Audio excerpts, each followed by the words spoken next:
Good morning, sir. Good morning.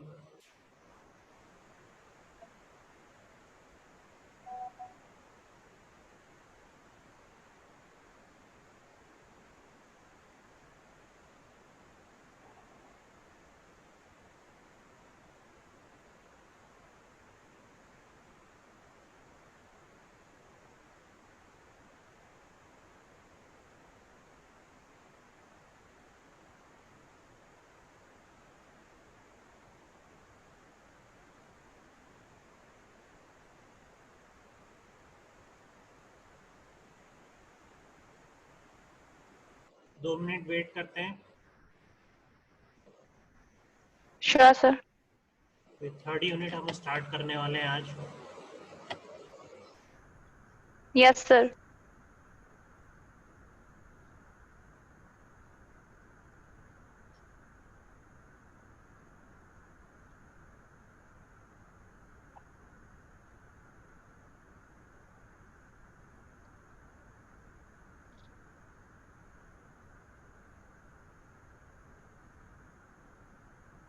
बाप रे बाप।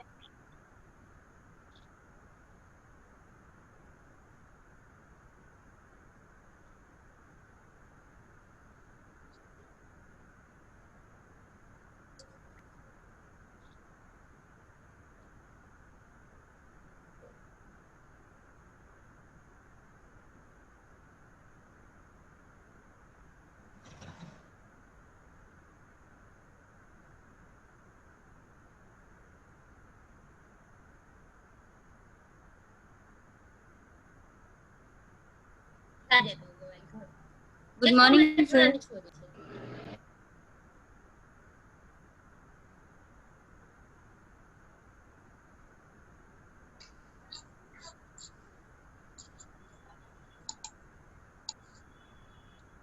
Good morning, sir. Good morning. Good morning, sir. Good morning.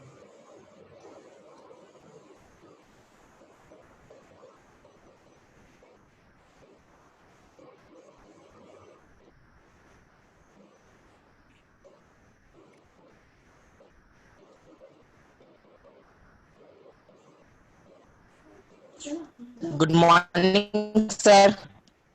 Good morning. ठीक है, अब ये आपका सिलेबस मैंने ओपन कर लिया है। यूनिट थर्ड में आपके जो है, ठीक है, तो आपका MAC layer protocol basically MAC और एलएलसी लेयर दोनों हम देखेंगे। ठीक है, ये आपके डेटा लिंक लेयर के ही सब लेयर्स हैं। अभी हमने डेटा लिंक लेयर के फंक्शंस डिस्कस करे थे सेकेंड यूनिट में। अब third unit Yes, sir. Data link layer के सब लेयर्स में ही कुछ थोड़े बहुत फंक्शंस डिस्कस और करेंगे, जैसे कि जो कंजेशन से रिलेटेड है ना। जैसे हमने एक डिस्कस करा था ना कि एक बार में अगर ट्रांसमिशन भी हो रहा है और रिसीविंग भी हो रही है एक ही बैंडविड्थ पे, तो वो कैसे होगा भाई। जैसे एक ही रास्ता, एक आदमी के निकलने की जगह है और दो आदमी निकलना चाहते हैं, ठीक है, तो कैसे निकलेंगे। उसी तरह हमारा Yes, sir. एक ही ट्रांसमिशन मीडियम है and multiple user want to send the data, तो उस टाइम पे ऑब्वियसली क्या होगा, कॉलिजन होगा, है ना। किसको भेज, जैसे किसी को वेट करना पड़ेगा या फिर यस, हाँ आपने बताया था। तो वो सारी चीज़ें हम देखेंगे। चैनल एलोकेशन बेसिकली उसको हम बोलते हैं, static and dynamic channel allocation. फिर उसके बाद हम उसी में ही आगे मैक लेयर और एलएलसी दोनों के सब लेयर्स के फंक्शन देखेंगे, जिसमें हम अलोहा देखेंगे, C S M S C D देखेंगे, और कुछ आई ट्रिपल ई स्टैंडर्ड्स हैं 802.3, 802.4 और 802.5। ये इतना है हमारा थर्ड यूनिट का सिलेबस। ठीक है,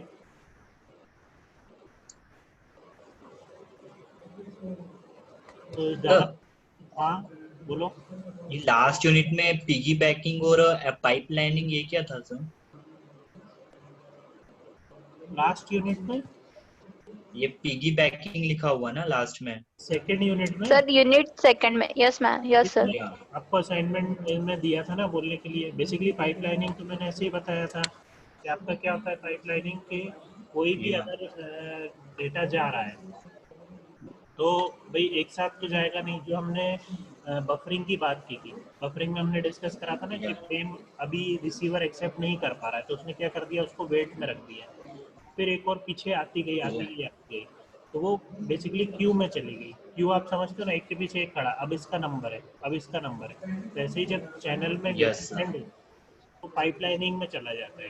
अब जब जैसे ही वो फ्री होगी स्पेस, नेक्स्ट पाइपलाइनिंग में जो भी डेटा होगा वो सेंड होगा, फिर नेक्स्ट जो भी होगा वो सेंड होगा। तो उसको हम बोल रहे थे पाइपलाइनिंग। ठीक है। Yeah, yes, sir. Yes, sir.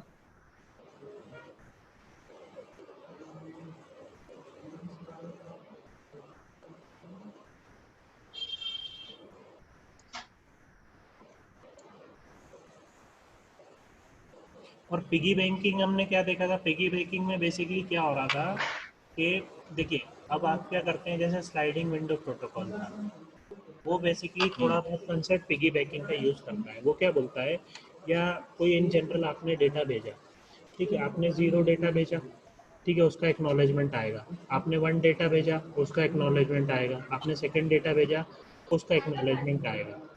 तो अब पिगी बैंकिंग क्या बोलता है कि आप बार बार एक ही एक्नॉलेजमेंट को मत भेजो। ठीक है, आप क्या करो, अगर कोई इन्फॉर्मेशन रिसीवर को भेजना है तो वो क्या करेगा, वेट करेगा, और उसको मालूम है कि मुझे सेकंड एक्नॉलेजमेंट भी भेजना ही है किसी दूसरे का, तो अलग से 2 एक्नॉलेजमेंट भेजने के बदले आप एक ही फाइल में उसको भेज दो ना, या किसी दूसरी Yes, इंफॉर्मेशन sir. के साथ में उसको भेज दो। तो ऐसा भी कर सकते हैं हम कि जैसे अगर मान लो जैसे फ्रेम जैसे सेंडर ने डेटा 1 2 और 3 भेज दिया, ठीक है, रिसीवर की तरफ से नेगेटिव एक्नॉलेजमेंट आया 3 का, ठीक है, Yes, 3 का sir. नेगेटिव एक्नॉलेजमेंट आया। अब सेंडर तो क्या कर रहा है, 4th वाला डेटा भेजने के लिए रेडी है, ठीक है। Yeah. अभी अपन वो केस की बात नहीं कर रहे हैं कि टाइम लाइट आगे चली, आप यूँ समझ लो कि 6th डेटा उसको अब भेजना है और उसने 3rd का नेगेटिव एक्नॉलेजमेंट उसको मिला, तो वो क्या करता है, 6th वाली फ्रेम के साथ में ही 3rd वाली फ्रेम भी भेज देता है। तो इसको अपन बोलते हैं पिगी बैकिंग, कि आप एडिशनल एक आप, नहीं तो वो क्या करता, अलग से 3rd फ्रेम को अलग से भेजता।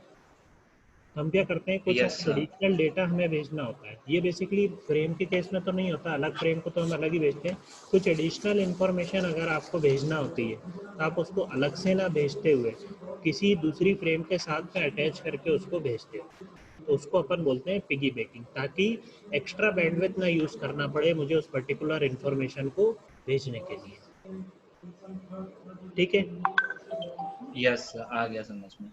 तो जैसे रिसीवर कुछ अलग से इंफॉर्मेशन भेजना चाहता है कि मुझे ये वाला डेटा दोबारा भेजो, इसका नेगेटिव एक्नॉलेज, तो वो किसी दूसरे इंफॉर्मेशन या किसी दूसरे एक्नॉलेजमेंट के साथ में ही वो एडिशनल इंफॉर्मेशन अटैच करके भेज सकता है। क्लियर है? Yes, sir.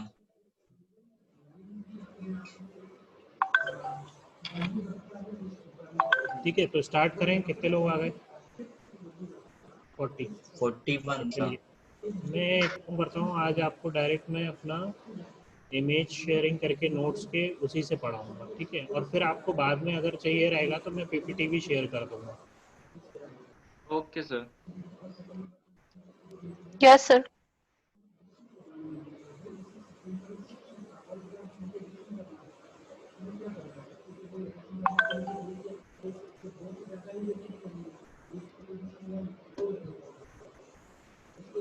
ठीक है, तो अभी तक हमने डेटा लिंक लेयर डिस्कस करा था। इमेज शेयर हो गई है? Yes, sir. Yes, sir. देखिए, सबसे पहली चीज देखिए हमने डेटा लिंक लेयर पढ़ा। अब डेटा लिंक लेयर क्या है, अपने फंक्शंस परफॉर्म करती है। अब उसमें से कुछ जो फंक्शंस रहते हैं वो उसके 2 सब लेयर में डिवाइडेड होते हैं। ये जो डायग्राम आप देख रहे हो, यहाँ पे आपके नॉर्मल जो हमने OSI मॉडल की लेयर्स पढ़ी थी वो है। अब डेटा लिंक लेयर के सामने आपको 2 सब लेयर दिखेंगे, एक है LLC और एक है MAC। LLC होती है आपकी लॉजिकल लिंक कंट्रोल लेयर और MAC होती है आपकी मल्टीपल एक्सेस कंट्रोल लेयर। ठीक है, या मीडियम एक्सेस कंट्रोल भी हम उसको बोलते हैं। ठीक है, तो इसमें क्या होता है कि बेसिकली ये दोनों लेयर अपने अपने फंक्शंस परफॉर्म करती हैं। ठीक है, अब जैसे हमने देखा था नेटवर्क क्या होता है, दो तरह का होता है, पॉइंट टू पॉइंट होता है, या तो ब्रॉडकास्ट नेटवर्क होता है, ये हमने पढ़ा था फर्स्ट यूनिट में जब इंट्रोडक्शन देखा था, या तो डायरेक्ट कनेक्ट करेगा ए से बी, या फिर वो ब्रॉडकास्ट कर देगा मैसेज को, तो पॉइंट टू पॉइंट होता है और ब्रॉडकास्ट होता है। अब in broadcast network the most important point is the criteria to determine who is allowed to use the channel when more than one user want to use the channel. देखिए, net broadcast में क्या है, एक ही channel available है, आपको send करने के लिए एक ही चैनल अवेलेबल है। अब मल्टीपल यूजर उस नेटवर्क में है और सब एक साथ जब उस चैनल को यूज करना चाहते हैं, तो अब आपको डिटरमाइन करना है कि किसको अलाउ करें अपना डेटा सेंड करने के लिए। ठीक है, इसके लिए हम क्या करते हैं, कुछ प्रोटोकॉल्स यूज करते हैं कि किसको भेजना है, या डिसाइड करने के लिए हम क्या करते हैं, एक्सेस प्रोवाइड करने के लिए हम क्या करते हैं, कुछ प्रोटोकॉल्स यूज करते हैं। ठीक है, वो प्रोटोकॉल्स कौन यूज करता है, मैक लेयर यूज करवाता है। मैक लेयर के अंदर वो हम प्रोटोकॉल डिस्कस करते हैं। क्लियर है? Yes, sir. दो तरह के हमारे बेसिकली सब लेयर्स होते हैं डेटा लिंक लेयर के, एक होता है मैक लेयर और दूसरा होता है एलएलसी। ठीक है, ये मैं आपको तीनों इमेज में शेयर कर दूंगा, है ना, आपके ग्रुप पे, अपने ग्रुप पे सीएन वाले। ठीक है, और कुछ IEEE स्टैंडर्ड्स होते हैं हमारे जो कि इन तीनों लेयर पे काम करते हैं। कौन से तीनों लेयर पे, जो मीडियम है ट्रांसमिशन मीडियम उस पे, फिजिकल लेयर है, और डेटा लिंक लेयर पे। IEEE स्टैंडर्ड्स जिसको हम बोलते हैं, जिसमें हम टोकन बस, टोकन रिंग हम पढ़ेंगे। 802.4 होता है आपका टोकन बस, 802.5 होता है आपका टोकन रिंग। तो ये हम डिस्कस करेंगे आगे कि किस तरह हम एक सिंगल चैनल जब अवेलेबल होती है और मल्टीपल यूजर उस सिंगल चैनल पे डेटा सेंड करना चाहते हैं, तो किस तरह हम उनको अलाउ करते हैं ताकि हमारे डेटा में कोलिजन ना हो। ऑब्वियसली देखो क्या होगा, अगर एक चैनल है मेरे पास, ये एक चैनल है और मेरे पास मल्टीपल ABCD मल्टीपल यूजर है, सब अपना अपना डेटा इस पे भेजना चाह रहे हैं, तो चैनल तो एक ही है। अब A जब डेटा भेजेगा, B डेटा उसी टाइम पे भेजेगा, तो दोनों का डेटा कोलाइड होगा कि नहीं। जैसे आप आवाज़ लगाते हो, दो लोग एक साथ आवाज़ लगाते हैं तो हमें कुछ भी समझ नहीं आता क्या बोल रहा था, हम बोलते हैं अरे कोई एक बोलो। ऐसे ही जब हम ट्रांसफर करते हैं डेटा को सिंगल ट्रांसमिशन चैनल पे, तो क्या होता है, मल्टीपल यूजर जब डेटा को सेंड करते हैं तो कोलिजन होता है। ठीक है, पहली चीज ये, तो कोलिजन होने के कारण डेटा हमारा ऑब्वियसली एरर होगा डेटा में, हमें वो कोलिजन को कंट्रोल करना है। क्लियर है? तो वो कंट्रोल कैसे होता है वो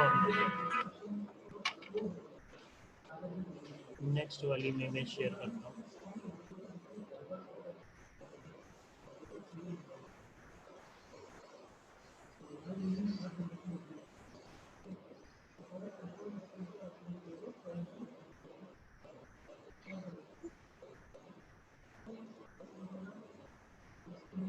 स्क्रीन शेयर हो रही है क्या?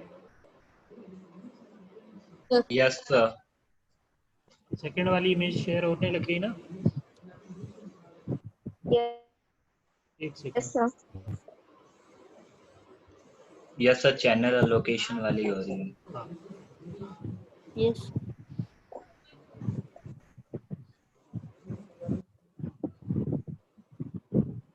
ठीक है, ठीक है।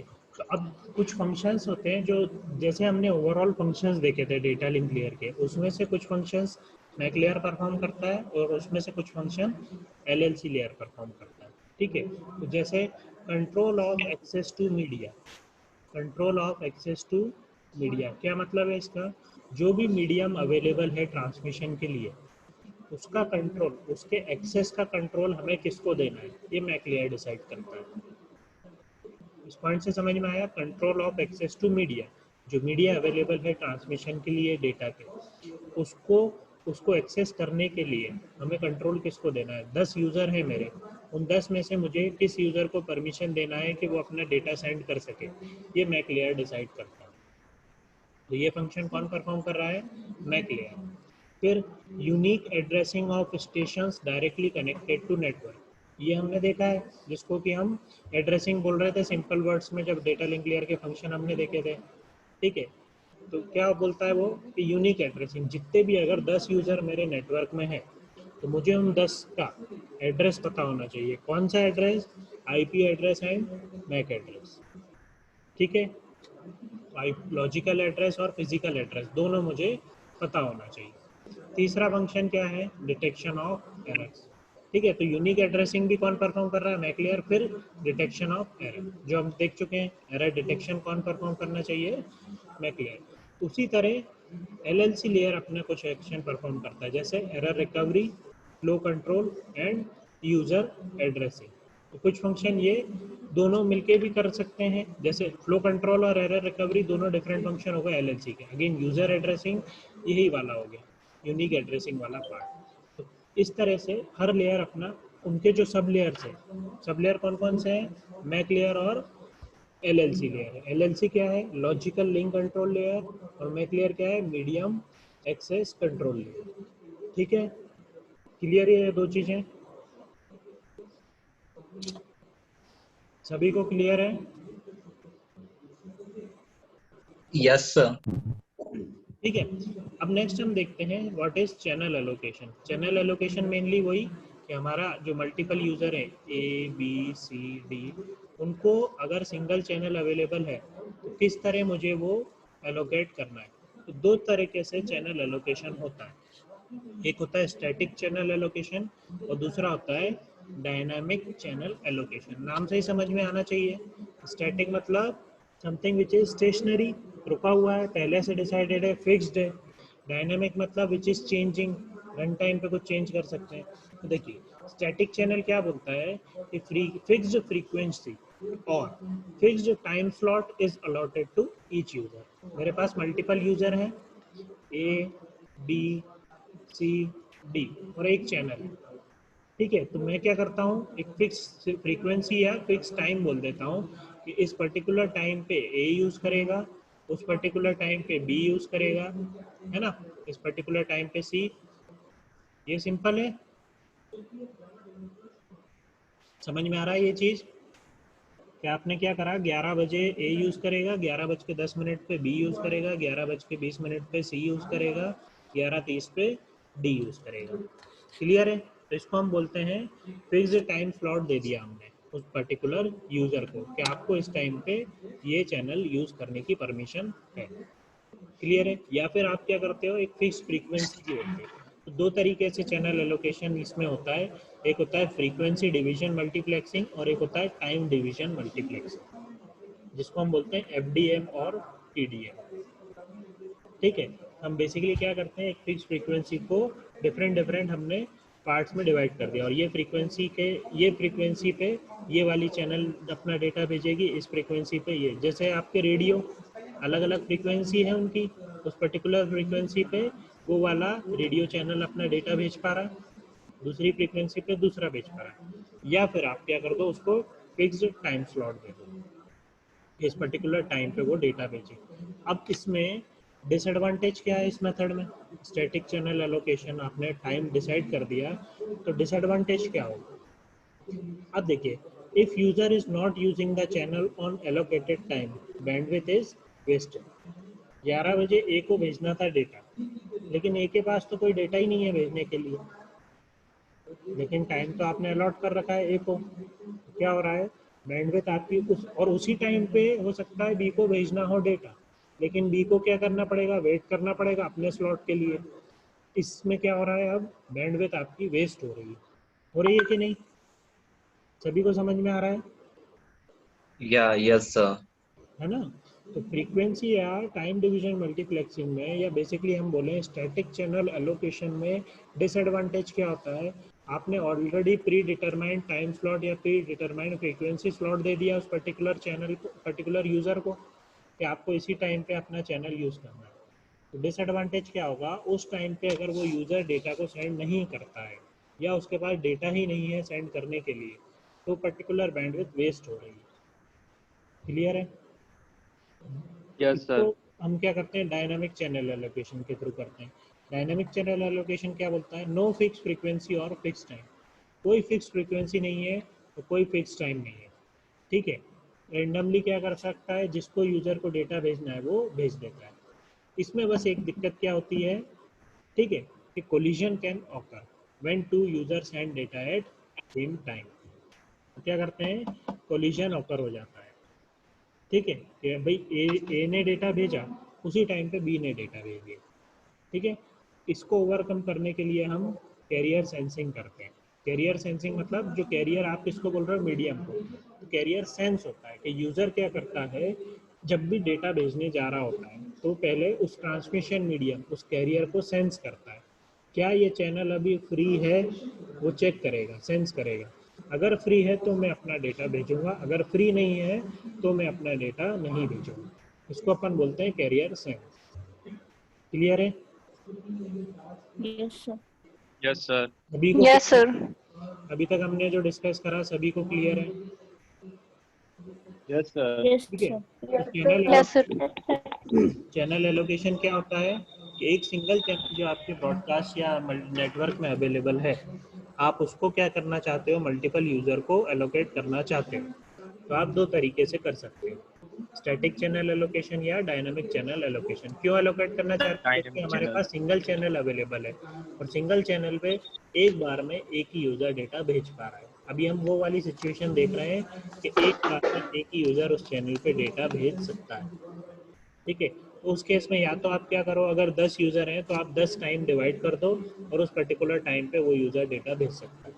या फिर उसमें डिसएडवांटेज हमने देखा क्या होता है कि अगर यूज़र डेटा भेजना नहीं चाह रहा है तो वो क्या हो रहा है, वो पर्टिकुलर टाइम वेस्ट हो रहा है, और उस टाइम पे अगर किसी दूसरे को डेटा भेजना भी है तो वो नहीं भेज पा रहा है। और डायनामिक चैनल एलोकेशन में क्या हो रहा है कि यूज़र क्या करता है, multiple user can send data, है ना, यूज़र के पास डेटा है तो वो भेज सकता है, लेकिन उसी टाइम पे दूसरा को अगर भेजना हो डेटा तो वो भी भेज देगा उस चैनल पे। तो क्या होगा, कोलिजन हो जाएगा, एक साथ 2-3 डेटा चले जाएंगे, कोलिजन होगा। तो उस केस में हम फिर क्या करते हैं, कैरियर सेंस करते हैं।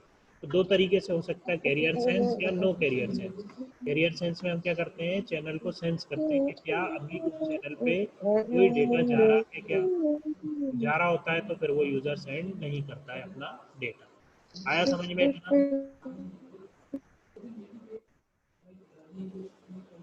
क्लियर है? चलिए अब मैं नेक्स्ट एक और image. Yes sir. Yes, sir. Sir. Yes, sir.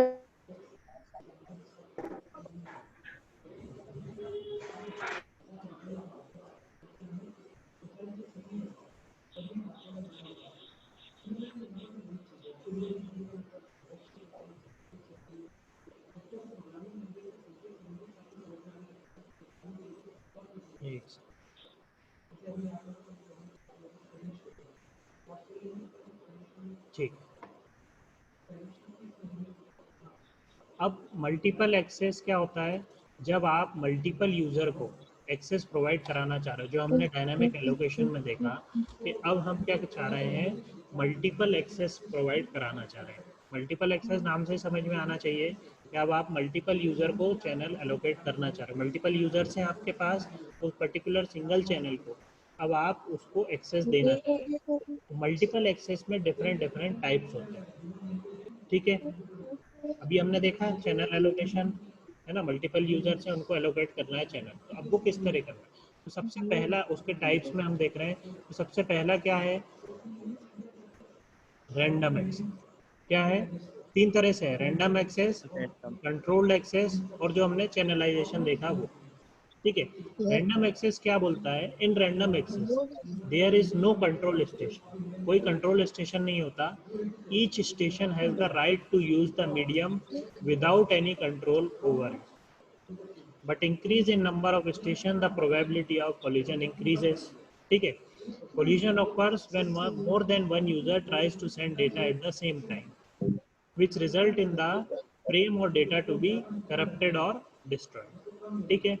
तो मल्टीपल एक्सेस, जो रैंडम एक्सेस में क्या बोल रहे हैं हम कि कोई भी यूजर, 10 यूजर हैं तो 10 के 10 यूजर चैनल पे डेटा सेंड कर सकते हैं, कभी भी सेंड कर सकते हैं, किसी भी टाइम पे सेंड कर सकते हैं, ठीक है। लेकिन क्या डिसएडवांटेज है कि अगर एक ही बार में 2 या 2 से ज़्यादा यूजर सेंड करेंगे डेटा को तो कोलिजन होगा, ठीक है, कोलिजन होगा। तो इसके लिए अब हम मेथड क्या डिस्कस कर सकते हैं, इसको ओवरकम करने के लिए मल्टीपल एक्सेस को हम करते हैं carrier sense multiple access. Carrier sense multiple access क्या बोलता है, दो तरीके से होता है। एक होता है collision detection, CSMA CD। Carrier sense multiple access का फुल क्या है, CSMA। ये आपको बहुत मिलेगा, आपको बहुत सारे क्वेश्चंस भी इस पे मिलेंगे, ऑब्जेक्टिव क्वेश्चंस भी आते हैं। तो कैरियर सेंस मल्टीपल एक्सेस क्या होता है, CSMA। अब इसमें दो टाइप के होते हैं, CSMA CD और CSMA CA। CD क्या है, कोलिजन डिटेक्शन, और CA क्या है, कोलिजन अवॉइड। आप CSMA CD दो, CSMA CD में आप क्या करते हो, कोलिजन होने देते हो। आप क्या करते हो, मल्टीपल यूजर सेंड कर दे डेटा और फिर कोलिजन होने देते हो और फिर उसको डिटेक्ट करते हो कि कोलिजन कहाँ पे हुआ। और CA में आप क्या करते हो, कोलिजन को अवॉइड करने की कोशिश करते हो।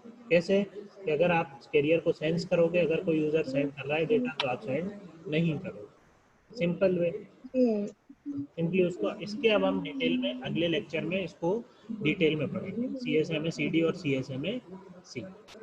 ठीक है, अभी हम इसमें कंट्रोल एक्सेस देखते हैं। जैसे रैंडम एक्सेस आपने देखा, इसमें डिफरेंट टाइप, एक होता है अलोहा। अलोहा के हम टाइप्स देखेंगे, स्लॉटेड अलोहा और अलोहा। फिर हम CSMA देखा, हमने CSMA कैरियर सेंस करता है। CSMA में दो टाइप्स हम देखेंगे, CSMA CD और CSMA CA। ठीक है, फिर हम देखेंगे कंट्रोल एक्सेस। कंट्रोल एक्सेस मतलब इसमें हम क्या करते हैं, एक पर्टिकुलर कंट्रोल स्टेशन देते हैं। मल्टीपल यूजर जितने भी हैं उसमें से कंट्रोल स्टेशन देंगे, वो डिसाइड करेगा कि किसको जाना चाहिए। ठीक है, कौन सा यूजर सेंड करेगा डेटा अभी पर्टिकुलर टाइम। ठीक है, अभी भी क्या है, आपने टाइम स्लॉट अलॉट नहीं किया, आपने फिक्स टाइम नहीं, अभी भी रैंडमाइजेशन है लेकिन कंट्रोल्ड वे। कंट्रोल्ड एक्सेस कैसे होगा, एक तो रिजर्वेशन है, फिर एक पोलिंग है और एक टोकन पासिंग। ठीक है, इसको हम डिटेल में डिस्कस करेंगे। रिजर्वेशन अगेन थोड़ा सा पार्ट वैसा ही है जैसे कि आप रिजर्व कर दो ये वाला टाइम उसके लिए। रिजर्वेशन बेसिकली क्या होता है कि कोई भी यूज़र अगर अपना डेटा भेजना चाहता है तो पहले वो क्या करेगा, रिजर्वेशन के लिए रिक्वेस्ट भेजेगा कि मैं अपना डेटा भेजना चाहता हूँ।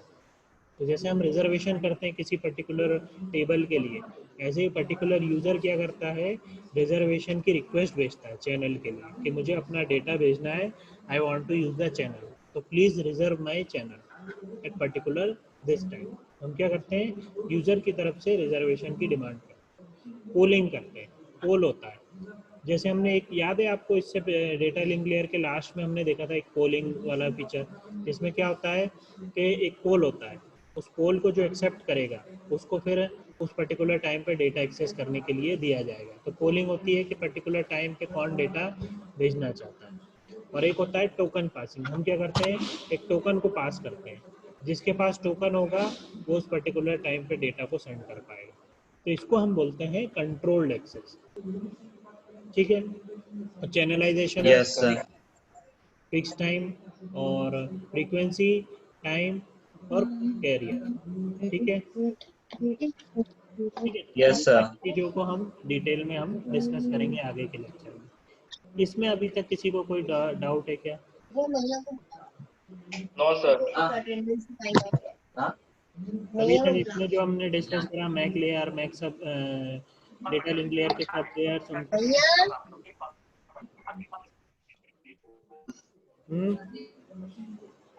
इसमें किसी को भी कुछ डाउट है तो डिस्कस कर लीजिए। सर LLC में क्या था सर? ठीक है, एक सेकंड कर लेता हूँ।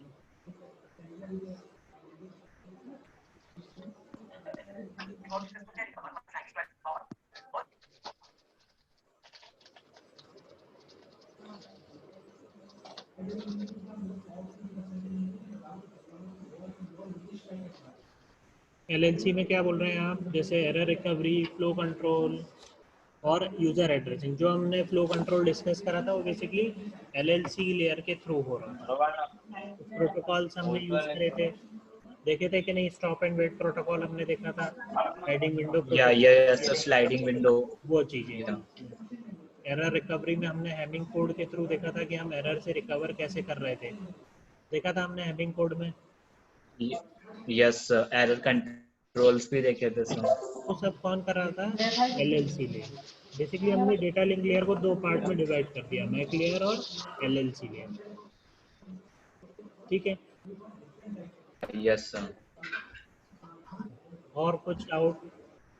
आईसी यूनिट में बेसिकली हम जो मल्टीपल यूजर्स हैं या मल्टीपल एक्सेस कैसे कराना है, हमें मल्टीपल यूजर जो नेटवर्क में है वो चैनल कैसे यूज़ करेंगे। तो हमारा जो लास्ट फंक्शन था, एक फंक्शन था हमारा डेटा लिंक लेयर का एक्सेस कंट्रोल, वो चीज़ें बेसिकली हम इस यूनिट में डिस्कस करेंगे कि कैसे हमें मल्टीपल यूजर्स को सिंगल ट्रांसमिशन चैनल पे एक्सेस लोकेट करना है। क्लियर है? Yes sir. Yes sir. और कोई किसी को डाउट है?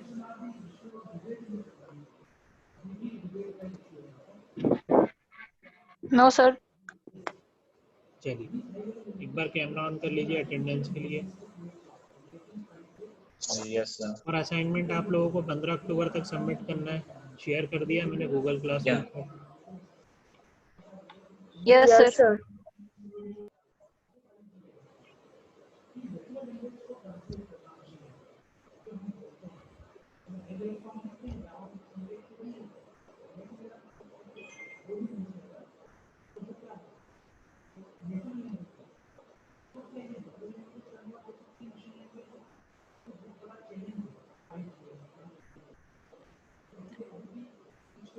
अभी तक आपने जो 2 यूनिट देखी हैं उनमें किसी को कुछ डाउट तो नहीं है ना? सभी को क्लियर है? नेटवर्क थोड़ा इंपॉर्टेंट सब्जेक्ट है आपके फ्यूचर के हिसाब से, क्योंकि आप अगर गेट के एग्ज़ाम में आते हो तो नेटवर्क का वेटेज बहुत ज़्यादा रहता है। नेटवर्क हो गया, डेटा स्ट्रक्चर हो गया, ऑपरेटिंग सिस्टम, कंपाइलर, कुछ सब्जेक्ट आपके कोर सब्जेक्ट होते हैं जब आपके इंटरव्यू वगैरह में भी पूछे जाते हैं।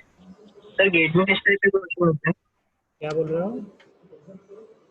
सर गेट में किस टाइप के नेटवर्क से रिलेटेड क्वेश्चन आते हैं? जैसे हमने जो अभी डिस्कस करे, जैसे मैंने जो असाइनमेंट में क्वेश्चन दिए वही सारी चीज़ें। Okay sir. क्वेश्चंस तो चेंज होते रहते हैं, क्वेश्चंस का पैटर्न, क्वेश्चन तो वही है बेसिक। आप नॉलेज आपको है, बेसिक कंसेप्ट आपके क्लियर है, तो क्वेश्चन आपको कॉम्प्लेक्स डिफरेंट तरीके से भी प्रेजेंट करेंगे तो आपको समझ में आ जाएगा। क्वेश्चन वही रहता है, उसको घुमा के पूछा जाता है। मैं आपसे सिंपल हैमिंग कोड के थ्रू एक ट्रांसमिटेड सर वही पूछा था कि सर किस टाइप से और दे सकते हैं? नहीं, सिंपल क्वेश्चंस आते हैं, सिंपल क्वेश्चन बस थोड़ा सा। अब जैसे हमने सीक्वेंस, आपको एक याद होगा हमने एक मैसेज देखा था जिसमें हम सीक्वेंस नंबर की हमने बात की थी। तो हम फ्रेम्स जब सेंड करते हैं तो सीक्वेंस नंबर सेंड करते हैं। अब उसमें जब सीक्वेंस नंबर हम डिसाइड करते हैं तो आपने एक इमेज देखी थी, हम भेज रहे थे, एक डेटा 0 जा रहा था, फिर डेटा 1 जा रहा था, फिर से डेटा 0 जा रहा था, फिर से डेटा 1 जा रहा था। हो रहा था कि नहीं ऐसा? Yes sir. सीक्वेंसिंग नहीं थी भाई। सीक्वेंस तो ये होना चाहिए ना, 1 2 3 4 5 6 7 8 9 10। अगर मैं 25 फ्रेम भेजूं तो 25 तक सीक्वेंस जाना चाहिए, लेकिन क्यों नहीं जाती 25 तक सीक्वेंस? उसकी नंबरिंग 25 तक क्यों नहीं जाती है? या जा तो सकती है लेकिन क्यों नहीं जाती, क्यों नहीं भेजते हैं? तो देखिए, आप सीक्वेंस नंबर जब अपन डेटा को भेजते हैं तो क्या होता है, ऑब्वियसली जो हमारा मशीन के थ्रू डेटा जाएगा तो वो किस में जाएगा? बाइनरी के फॉर्म में जाता है हमारा डेटा, 0 और 1 का यूज़ करके। अभी हमने, अगर मैं एक सेकेंड में शेयर करके दिखाता हूँ, ठीक है। मैंने एक फ्रेम भेजी, ठीक है, इसका सीक्वेंस नंबर है 0।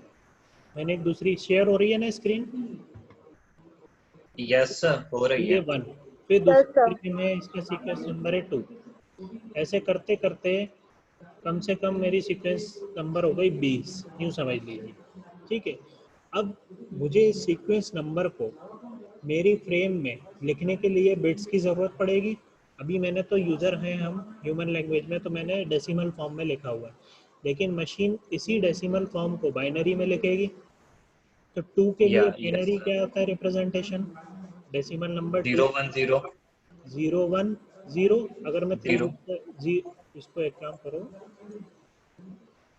2 बिट में मैं रिप्रेजेंट कर सकता हूँ 1 0 से, या क्योंकि ये 2 की पावर 0 है और ये 2 की पावर 1 होता है। 1 1 0 को हम बाइनरी में कैसे डेसिमल में कैसे कन्वर्ट करते हैं?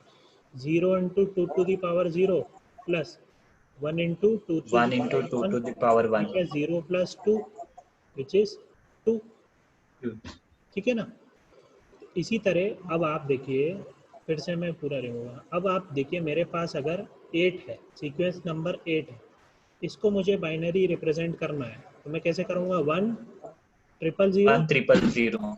यही होगा। Yes sir. कितने बिट लगे? 4 बिट लग गए, 4 bits. 4 बिट लगे क्या? Yes sir. अब अगर मैं यहाँ पे 16 लिख दूँ, सीक्वेंस नंबर 16, तो कितने बिट लगेंगे आपको? 1 4 टाइम्स 0, अब कितने लगे? 5 बिट लगे, 5 bits. Yes. लगे कि नहीं? अब जैसे जैसे मैं सीक्वेंस नंबर बढ़ाता जाऊंगा, बिट्स बढ़ते जाएंगे,